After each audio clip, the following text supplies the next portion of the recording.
Thank you. Thank you, Mr. Devaney. Meg Riley, followed by Rex Noren. Hi, my name is Meg Riley. I live at 5501 Shoreview Avenue over in Councilmember Quincy's district.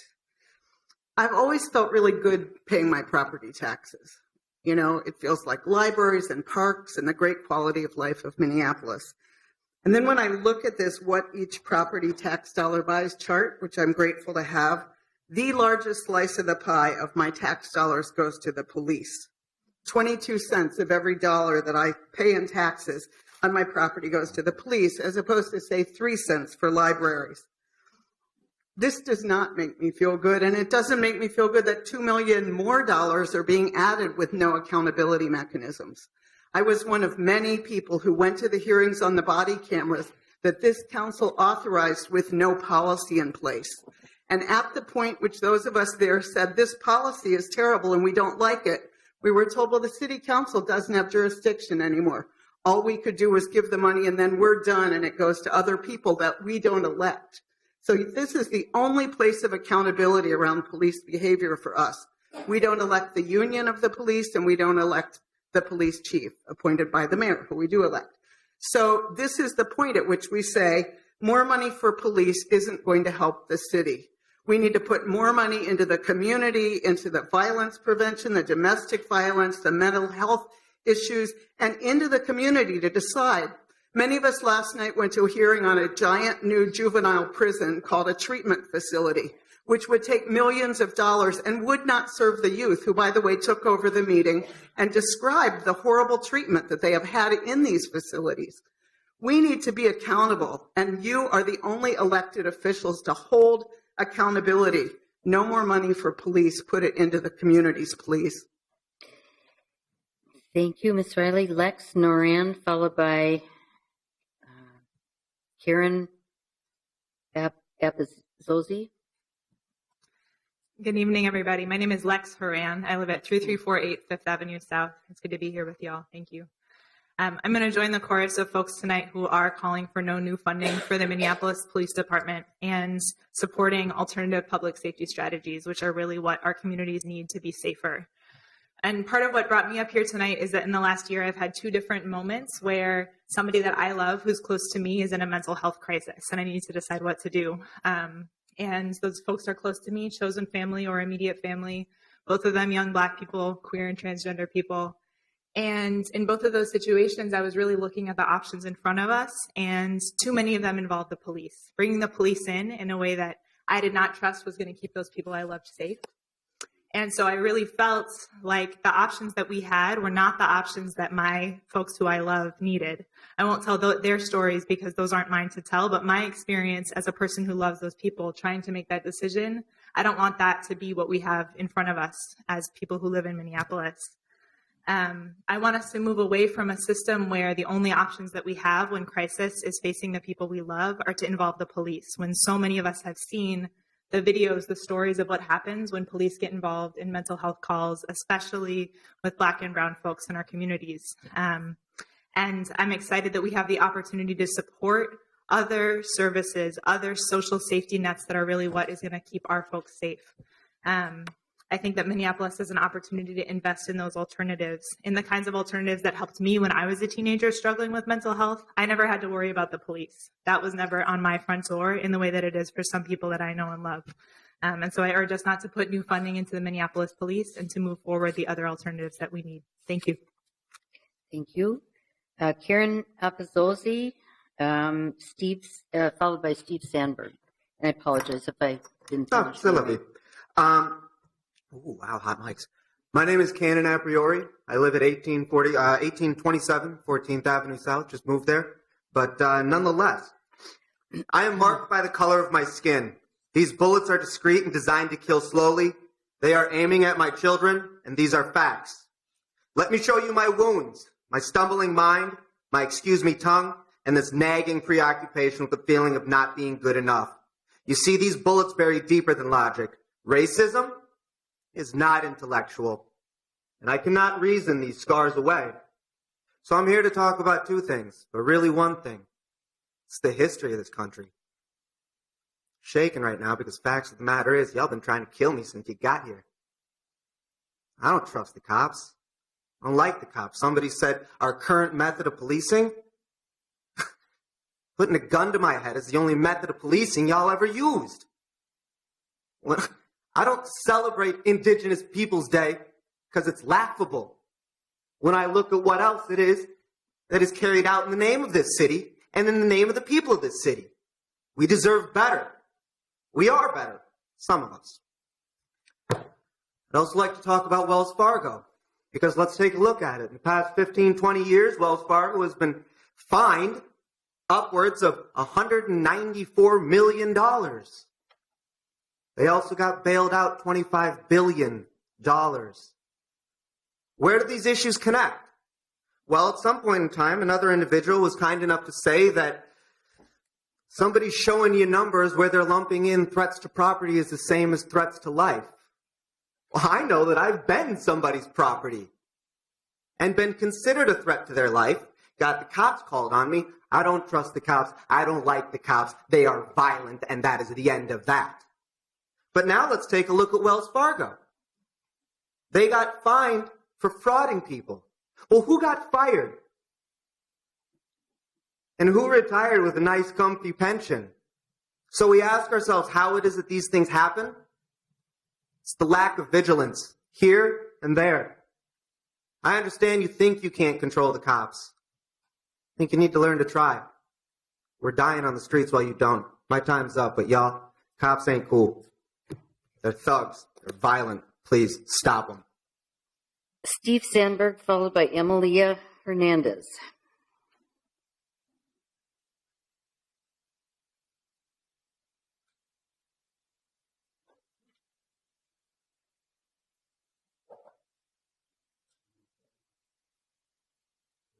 My name is Steve Sandberg, and I'm here to talk to you about heritage preservation. There's a building on East Lake Street that was built in 1882 that's up till now been overlooked as to its history, and it was actually built in 1882 as a church to serve impoverished immigrants from Scandinavia. And at this time, it's been recognized as meeting the city's criteria for designation, and we're hoping that it can be repurposed since Minneapolis is a zero-waste city, rather than have it hauled off to the landfill as the rest of the block was.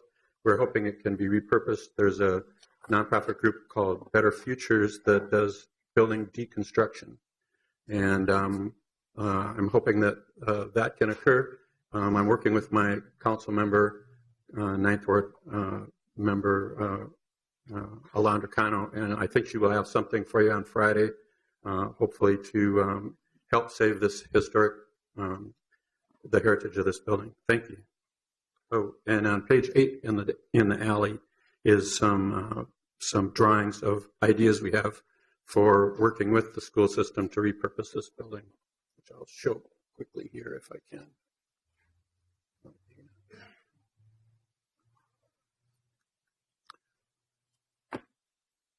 Thank you.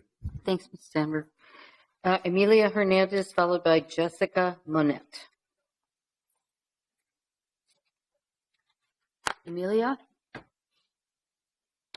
Then let's go to Jessica Monette.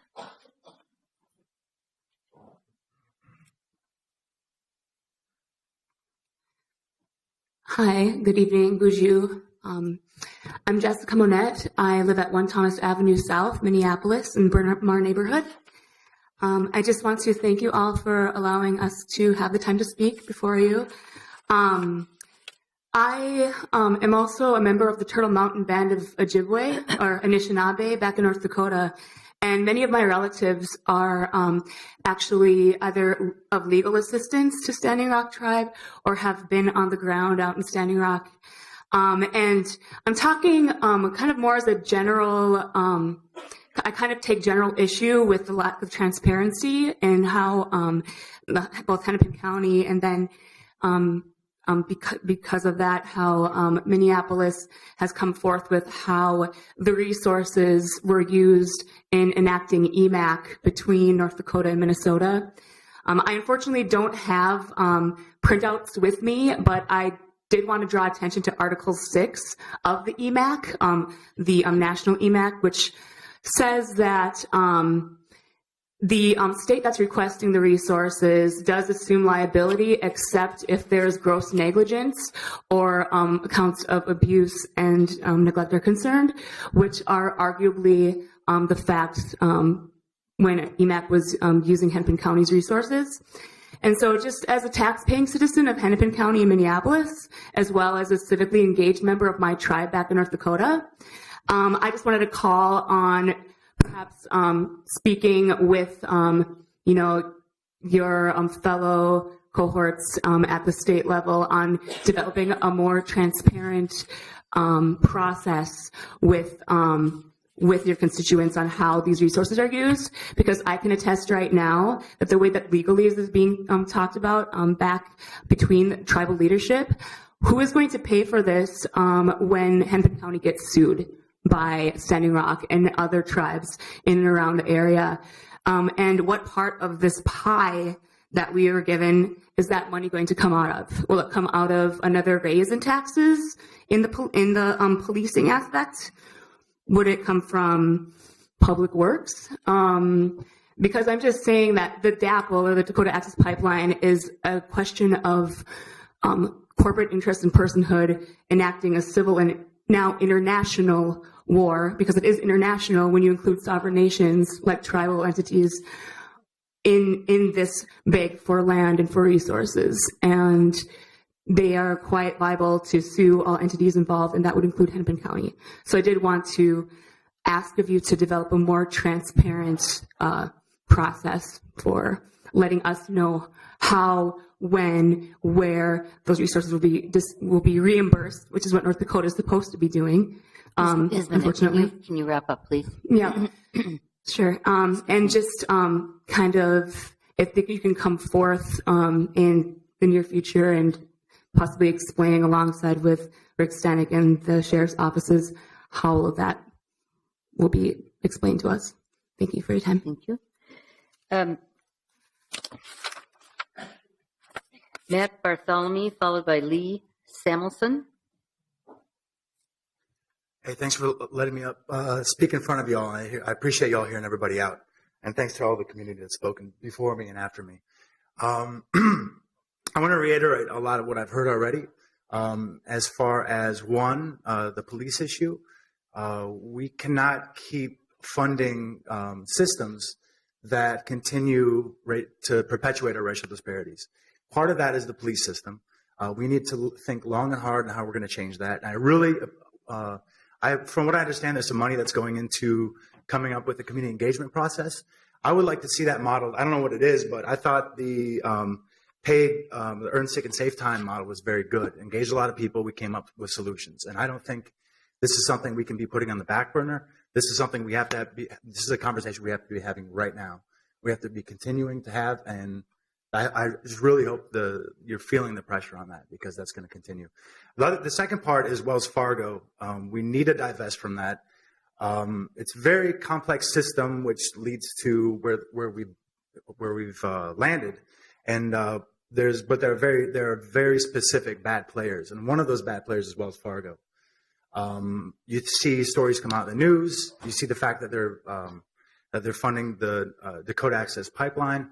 That's an institution that we're supporting by putting our money in that puts profits over people, and we need to stop doing that. I think the voters of Minnesota made that loud and clear that they don't want that anymore, and we'll be watching what happens here. But I really encourage you to divest. I really encourage you to be looking into municipal banking.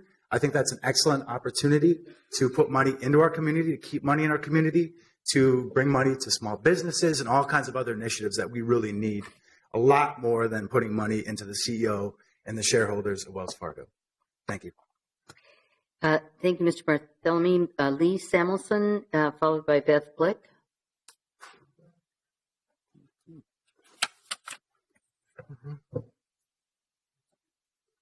Go ahead. Yeah, Lee Samuelson, 2836 18th Avenue South. Thank you, President Johnson. And I am grateful to speak in support of the exciting budget amendment on divestment tonight. I will say the tellers who I have personally spoken with in local Wells Fargo locations have been nothing less than helpful, gracious, and courteous. However, it's the decision makers at the very top of Wells Fargo who have made the decisions to do mortgage redlining, imposing fraudulent accounts, and the decision to invest in companies building the Dakota Access Pipeline. And these companies have been ignoring treaty rights, digging up sacred sites, hiring private security firms that are committing violent acts against water protectors. And your vote is a statement of values because money is not separate from morals. And it's time for the city of Minneapolis to align its financial practices with its values and at least look into scenarios to divest from Wells Fargo. But it's more than a statement of values. There's also a reinvest to the divest. And the amendment, I see, also calls on the city to explore the development of a municipal bank to replace Wells Fargo so that the city's money can be managed responsibly and ethically. And so the interest and the banking fees go back to the city's budget instead of to the coffers of distant executives.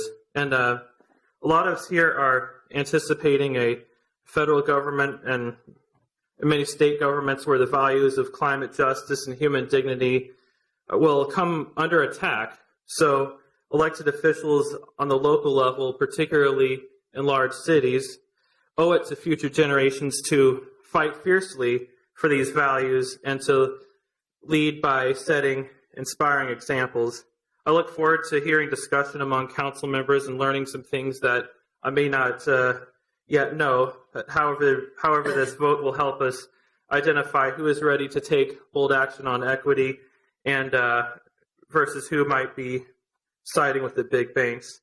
Thank you. Beth, thank you, Mr. Samuelson. Beth Black, followed by Margarita Ortega.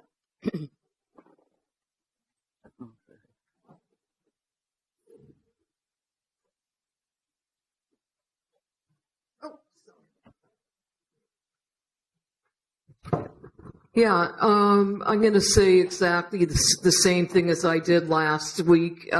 Ms. I Black, still do you want to give us oppose. your address, please? What? Your address, please?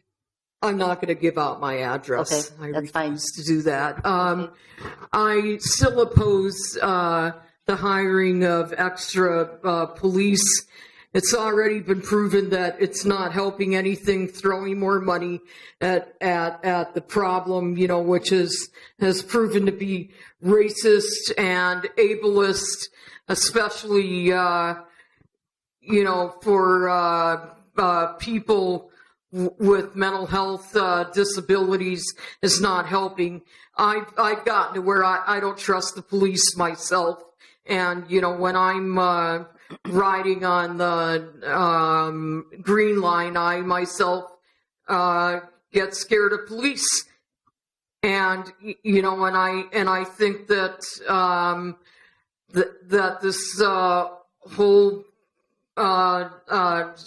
shenanigan about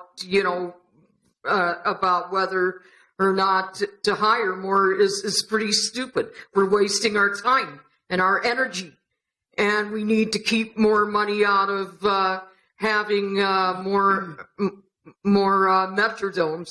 We need to put more money back into the community to help small business and more money for more low income housing as well. And we need to have alternatives to having another institutional duopoly, since the two our so-called juvenile justice centers have closed. We do not need another institution at all.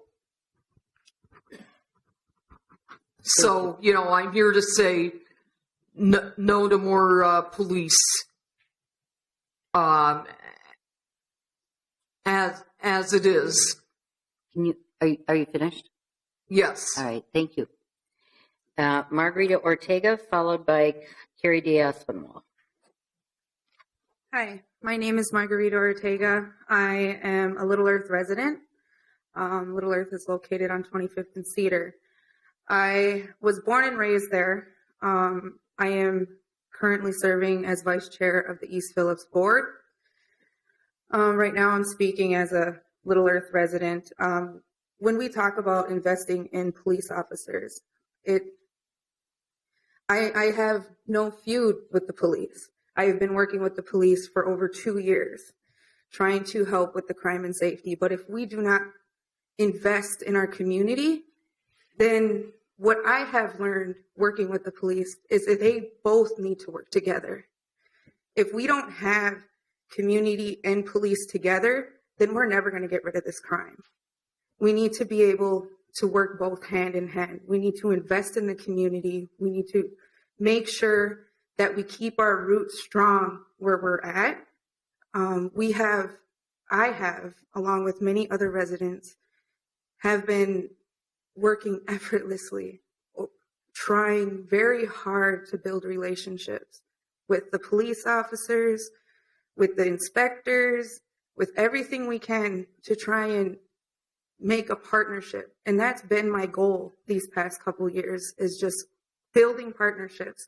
It's getting very difficult when we just keep investing our funds just towards police officers. I personally can't do my work if I don't have some type of support. I've been working from private contracting, just trying to make ends meet so I can continue to keep doing what I love to do. And that's working with the community, trying to build these partnerships so that we can all live happy. But the thing is we need to learn to put our money where your mouth is.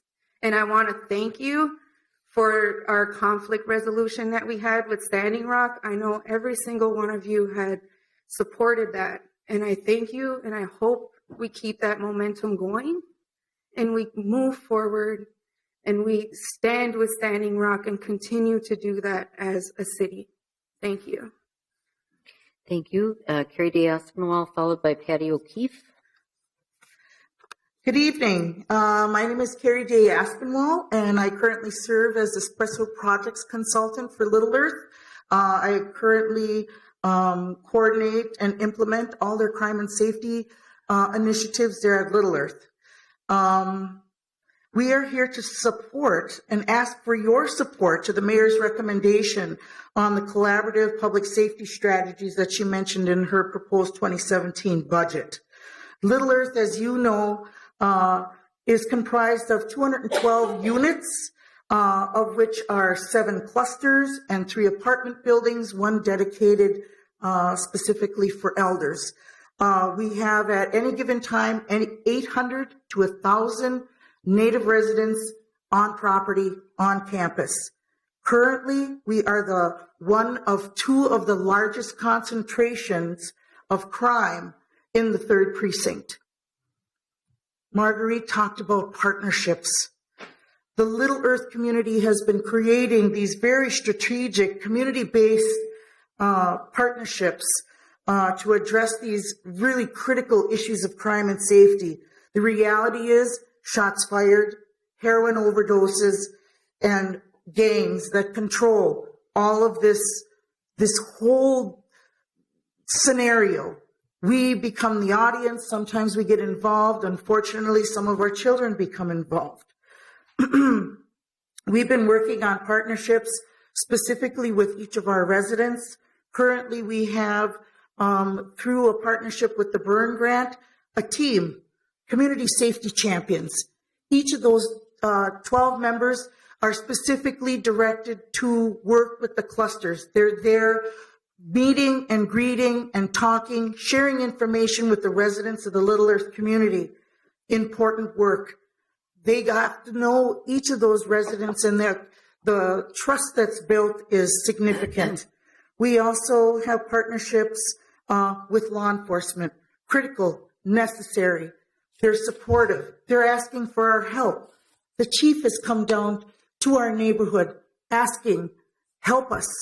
We need your help, community, to do this work. She came down. Again, Mayor Hodges has been to our community. Some of our council members have been to Little Earth. What happens in our community affects all of our wards to some degree or another.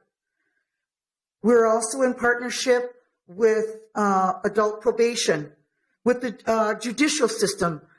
I presented in front of a panel of 13 Hennepin County judges just 2 nights ago up on 15th and Lake. They were speaking to a packed room full of Latino business owners. The Latinos and the American Indians were of one. We have the same problem. We're trying to help. We're trying to partner. Excuse me, I'm wrestling with a cold. The impact that our voices need to have on that 22 cents that's committed through our property taxes may seem minimal, but it's everything to us. We need you to hear our voice. We need to have you in partnership with this.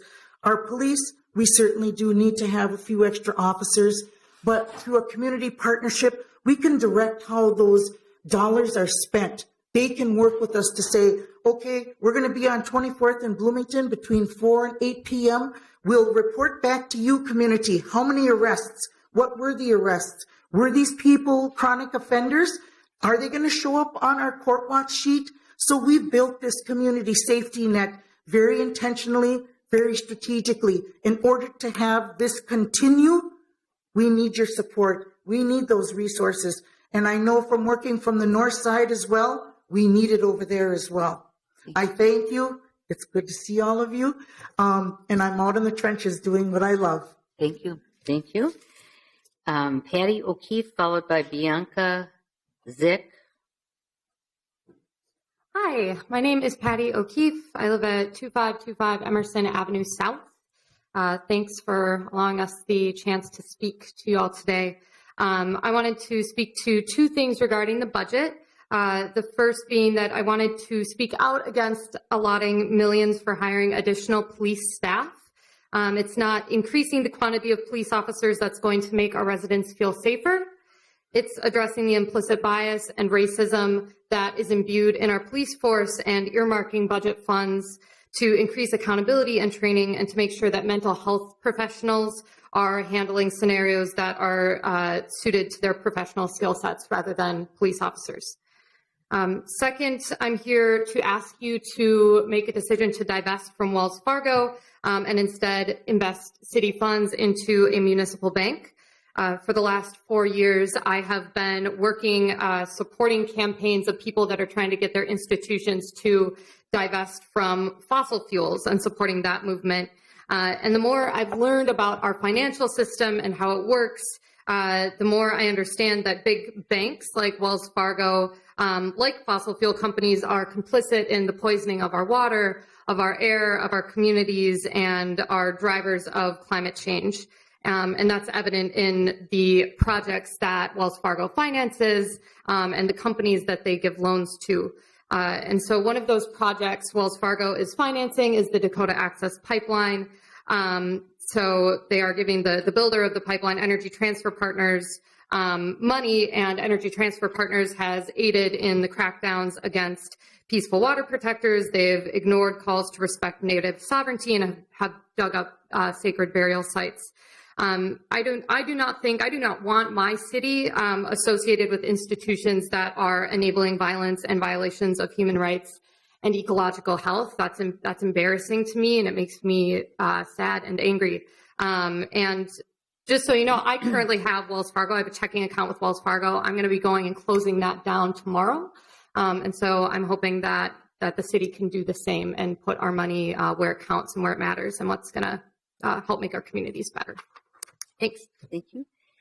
Bianca Zyk, followed by Timothy DenHerder Thomas. Hello, thank you. Bianca Zyk, 5236 Logan Avenue South. I'm here to reiterate, echo, be in solidarity with many other community members who have come forward this evening. I am asking you not to put $2 million toward new officers. We know that we have become a militarized nation. And we know that throwing more police officers at the situation is not going to be helpful. We know that we are dealing with racism and white supremacy within our police force, as well as many others throughout the country. I feel that this is an example of the council not listening to so many voices that have been out in the streets telling you that the police system is brutal and that it is not a safe place for them. I feel as a white person that I have not had to second guess my interactions with police officers. And I 100% support the fact and believe those who are speaking that they are being brutalized, that there is no fairness, there is no accountability. And we have all these other wonderful programs that have been talked about and suggested where the money can go and be productive. It can be given to communities to decide how best to use them. So yeah, I don't want to be part of a city that is ignoring these voices of what the police officers and our police system are doing. So please, thank you. Appreciate it. Thank you. Timothy DenHerder Thomas, followed by Sophie Gettel. Thank you, Council President, Council members. Timothy DenHerder Thomas, address is 3100 Longfellow Avenue. I was at an event on Monday night where we had 350 people coming together to talk about how do we take action on climate justice. And I think it was really telling the amount of energy in the room because it speaks to the moment of transition that we're in. That we're in a moment where we're looking at how do we transform our economy towards a more sustainable way of operating, and how do we do it in a way where everyone can contribute to those solutions. So I wanted to speak to a couple of pieces related to that. First is just a note of appreciation and thanks for the continued investment in the Clean Energy Partnership. I think this is a really key step and a key mechanism by which we're creating change here in the city. The work that's been done over the past couple of years is a start. It builds a foundation, and just really appreciate all of the continued investment in LED retrofits and continued involvement at the Energy Vision Advisory Committee and other levels to grow work on clean energy here in the city. Second, I wanted to speak to the need for an approach to safety that goes beyond policing. Many people today have already identified many reasons why there are people in our city who don't feel safe. And that part of that is because of how the police currently operates. And I wanted to reinforce throwing money at the problem is not a solution. Transforming the relationship and the culture of public safety is a solution. And I really support the work that's been included in this budget and really appreciate the initial steps that are being taken towards collaborative public safety strategies, gun violence prevention, youth outreach, mental health, all of this work that's being done, and really encourage the council to move in that direction as opposed to just continuing investment in the same type of police force we've had for a while. Finally, I just wanted to focus on how do we use our city's resources to grow our local economy. And I wanted to ask you to support the budget amendment to divest from Wells Fargo and reinvest city resources in community banks, municipal banks, and credit unions. Really primarily because I think it's time for us to invest our resources in local businesses that create more local jobs for our community and allow everyone to contribute to the solutions. Thank you. Thank you. Sophie Gettel, followed by Russ Adams. Hi, my name is Sophie Coral, and I live at 2018 25th Avenue South. I was here last week, and I'm here again because I know too many people, especially people of color, neurodivergent folks, queer and trans folks, who are terrified of the police because of violence that they've either experienced personally or have witnessed from these officers. And I urge you that even if you have never felt that fear personally, I urge you to take it seriously. We've seen too many high-profile police murders to know that there have been far more instances of police violence that haven't been covered by the news, to be throwing more money at police officers and not investing seriously in alternatives that are far more life-affirming than militarized police officers. So again, I urge you to divest that $2 million away from MPD and towards these very promising community-oriented alternatives that are far underfunded and are show so much promise for much more life-affirming alternatives to community safety. Thank you. Thank you. Russ Adams? That's the last person to sign up. So if there are other people that would like to speak, why don't you just come forward after Russ, and then when you're through speaking, just sign up your name and address with the clerk. Mr. Adams. Thank you, Madam Chair. Russ Adams. I live at 3317 14th Avenue South. I also work for a nonprofit advocacy organization, the Alliance for Metropolitan Stability. I'm here tonight to thank you for putting resources into the city's budget to sustain the Affordable Housing Trust Fund and to support efforts to purchase naturally occurring affordable housing. As we all know, a budget is simply a reflection of our community priorities. And it's important that when we put resources into this issue, we express that as a priority, not just to protect tenants and to produce additional affordable housing units, but also to preserve the existing truly affordable housing stock that we have. And in some cases, to take those units off the speculative marketplace and to protect the affordability for the long term or forever. A budget can only put resources into the problem, but as we all know, there's not enough public dollars to solve this pressing issue. We're going to need a bundle of effective, proactive policies to also support the resources that we're putting into this issue. So policies like just cause eviction, right of first refusal for tenants to purchase their buildings when they're put up for sale, clearing tenant records, banning the box. If we can ban the box on employment forms, we should be able to ban credit score screening of current tenants as well. Strengthen the city's inclusionary housing policy. Many of the cities along the Southwest LRT corridor are partnering with Minneapolis for a comprehensive housing policy, and they're actually strengthening their inclusionary housing policies, and in some cases making them stronger than Minneapolis. So we need to catch up to that. We need to capture the land and use land trusts to hold that land and to create spaces for people to prevent them from being involuntarily displaced by gentrification. And finally, of course, we have to raise wages, because housing policies alone won't solve it. For the folks that we cannot place in housing, let's place them in good, family-sustaining, wage-paying jobs. Thank you. How you doing today? My name is Londo French. I live at 3121 3rd Avenue South. And I just want to tell my story about what it's like to be a person of color and interaction with the police department. About a year ago, I'm an Uber driver, so I was picking up a fare from the McDonald's in Uptown. I had a police officer come over to me and tell me to get the F out of here. I asked him, can I see a supervisor? I started picking up my phone so I can record the interaction. He knocked the phone out of my hand, grabbed the keys out of my car, and him and 8 other people dragged me out of my car and took me to jail. The whole time I asked, what am I being arrested for?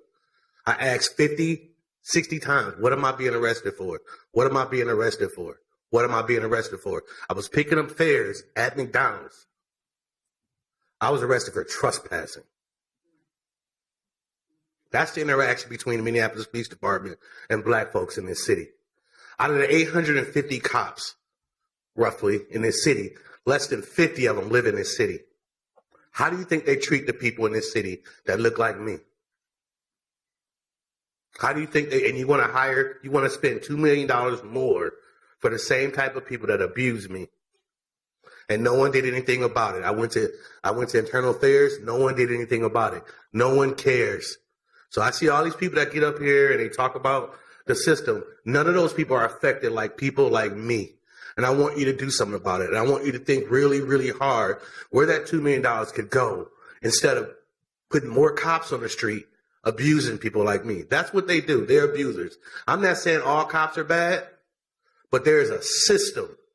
There's a culture within the police department that says if you look like me, dreadlocks, fat dude, black, you don't matter. You definitely don't have any money to fight whatever they're going to do to you. And I made $300 that night. You know what? That's all gone. Bill, towed my car, all that. It's the regressive tax that the police department does. When they affect people of color and poor people, and they go out and live 2 hours away from our city, that's not right. I want you guys to do something about it. Thank you. Would you sign up with the clerk, sir, when you're through, when you're ready to? Thank you. Anyone else care to speak? Anyone else care to speak? Anyone else care to speak? Sir? Come on up.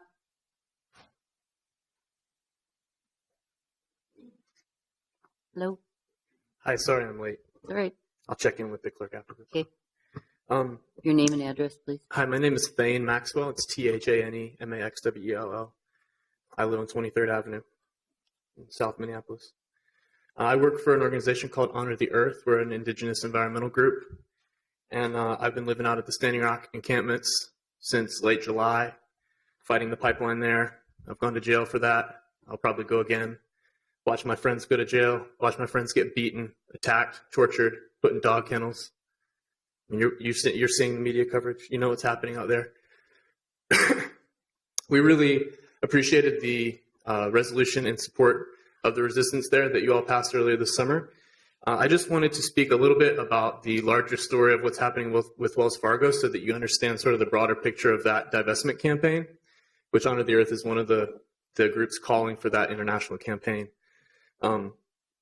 So I'm here to speak about Wells Fargo, although I do also support the diversion of financial resources away from additional police for all the reasons that many people here have spoken about tonight. Many of you heard about the Wells Fargo scandal earlier this year, in which 5,300 employees were fired for creating over 2 million fake accounts. Wells Fargo was fined over $185 million for this, but no executives have been held accountable. In fact, the one in charge of that fake account department took a $124 million payout and stepped down.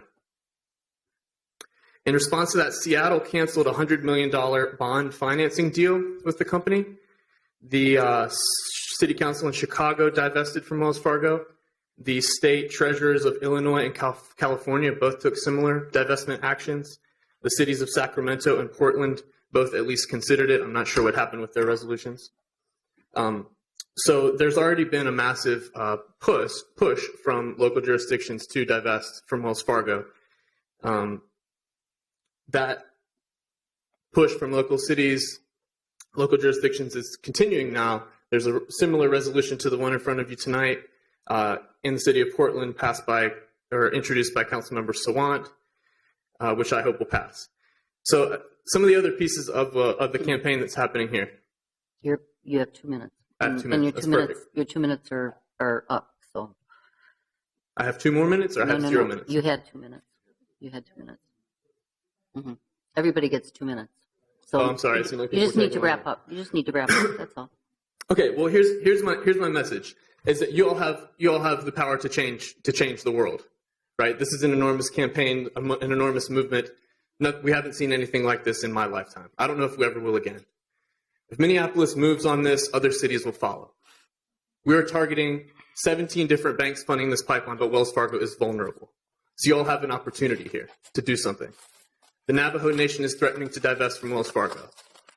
There was an organizational sign-on letter which 500 nonprofits, 500 prominent advocacy groups and nonprofits all over the world have signed, asking these banks to divest. There's cities moving on it. The state of California, their pension bill, their pension fund is moving on this. So you all have an opportunity to do something. And I ask you to do that. Thank you. Thank you. Thank you. Anyone else care to speak? Anyone else care to speak? Anyone else care to speak? If not, I would take a motion to recess. Let's see here. We'll recess our meeting for about 15 minutes, during which time the Board of Estimate and Taxation will convene and complete its business. So motion to recess is in order. So moved. I don't think anyone knows. Moved and seconded. All in approval say aye. Aye. Aye. Opposed? That carries. We're recessed, and the Board of Estimate and Taxation will convene. We'll come back in 15 minutes. Officially closed. Before, Mr. Coral, I want to note that I want to close the public hearing. Thank you. Thank you.